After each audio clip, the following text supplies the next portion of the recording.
proportional, fair, equitable representation, ensure that voters get their voice represented in the parliament. So how can we do this?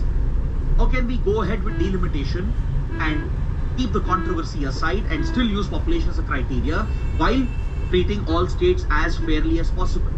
The writer points out that it's largely a misconception that delimitation provides for constituencies with roughly the same population.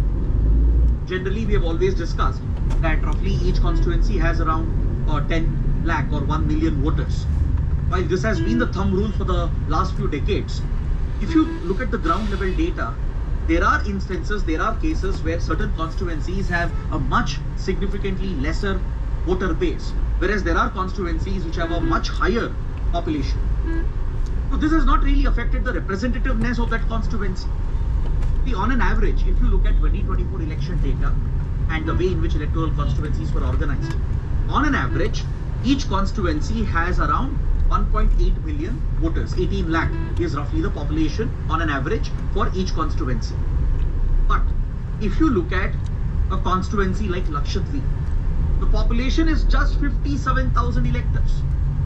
Now compare this with a constituency such as Malkajgiri, which has a close to 3 million voter population. So, can you say that the value of MP from Lakshadweep is in any way lesser than the value of the MP from this constituency? The answer is no. Both the MPs have the same rights, the same privileges in the parliament. They represent their voters eventually. See, we don't deal with our MPs on a day-to-day basis. We don't go to our MPs raising our day-to-day problems. Population might differ from constituency to constituency. Despite the best efforts of the Delimitation Commission to roughly ensure the approximate same population in each constituency, the actual population will differ in some constituencies. Some constituencies will have very less population. Some constituencies might have much higher population than the average. This in no way diminishes the representativeness of that constituency. Each constituency will eventually have its representation.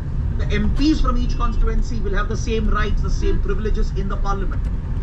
They will have the same powers in the parliament, be it obtaining membership of a parliamentary committee. Right? The MPs will have the same right. Their voting rights will not go down.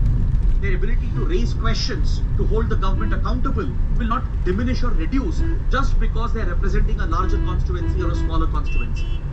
So if you look at this from the national perspective, by ignoring the regional political differences which have been raised, the writer actually makes sense. The writer is correctly pointing out that there are constituencies with differing population size, and this in no way diminishes the value of a constituency or the value of an MP. The same logic will apply for assemblies as well. Assembly seats have increased over the decades, but eventually the population they represent, whether the size is large or small, doesn't really matter, because each representative, each MP, each MLA will end up having the same rights and privileges in the House. They can still raise the voice of their constituents and they can still represent their constituents. So when that is the case, what is the point? What is the point about fighting, bickering over the number of seats?